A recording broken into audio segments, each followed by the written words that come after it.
Hi అండి. Welcome to Ramachilukalu vlogs. ఈరోజు ఏం చూపించబోతున్నానంటే పానీపూరి చూపిస్తున్నానండి. ఎందుకంటే ఈవినింగ్ అయింది కదా అని పానీపూరి చేసుకుందాం అనిపించింది. అందుకని మీకు కూడా ఒకసారి చూపిద్దామని మేము ఎలా చేస్తున్నాం అనేది.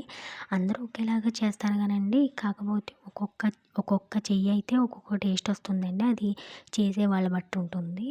సో మాకు ఈవినింగ్ అయిందని ఇలా చేసుకుని తిందాము అనుకున్నాము. అది నేనైతే పానీపూరి చేస్తున్నాను. నేను వెజిటేబుల్స్ అన్నీ ఏం చూపించట్లేదు.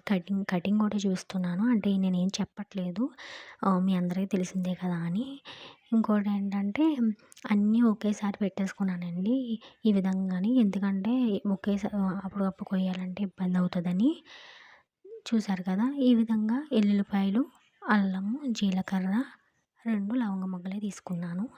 మొత్తం అన్ని ఆల్ ఇంగ్రీడియంట్స్ ఒకేసారి నేను గిన్నెలో అయితే వేసేసానండి. ఈజీగా తిప్పుకుంటే సరిపోతుంది ఒకసారి. చూసారు కదా!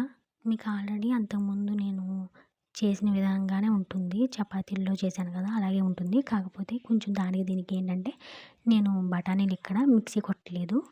చూసారు కదా! ఈజీగా కర్రీ అయితే రెడీ అయిపోయింది. ఇప్పుడు పానీ అయితే తయారు చేస్తున్నానండి. 4 పచ్చిమిరపకాయలు తీసుకున్నాను. ఒక లెమన్ తీసుకున్నాను. సరిపడా వాటర్ అయితే తీసుకున్నాను. పులుపు సరిపోయిందా లేదా అని ఒకసారి చూసుకోండి. కొంచెం సాల్ట్ వేసాను. కొద్దిగా మసాలా అయితే వేసుకున్నానండి. సో ఈ విధంగా తిప్పేసుకొని ఉంచుకోండి. పానీ అనేది నేను నిమ్మప్పు అయితే యూజ్ చేయట్లేదండి. ఓన్లీ నిమ్మకాయ మాత్రమే యూజ్ చేశాను. ఇవి ఏంటంటే డీమార్ట్‌లో అయితే తీసుకున్నానండి. ఇవి ఎప్పుడో తీసుకున్నాను. సరే ఉన్నాయి కదా అని నేను పానీలైతే ఇంకా ఓన్‌గా చేయలేదు. ఇవి అయితే ఏపేసాను. చాలా అంటే చాలా టేస్టీగా ఉందండి. మీరు కూడా ఒకసారి ట్రై చేసి ఇలా తిని నాకు కూడా కామెంట్ చేసి చెప్పండి. Thank you so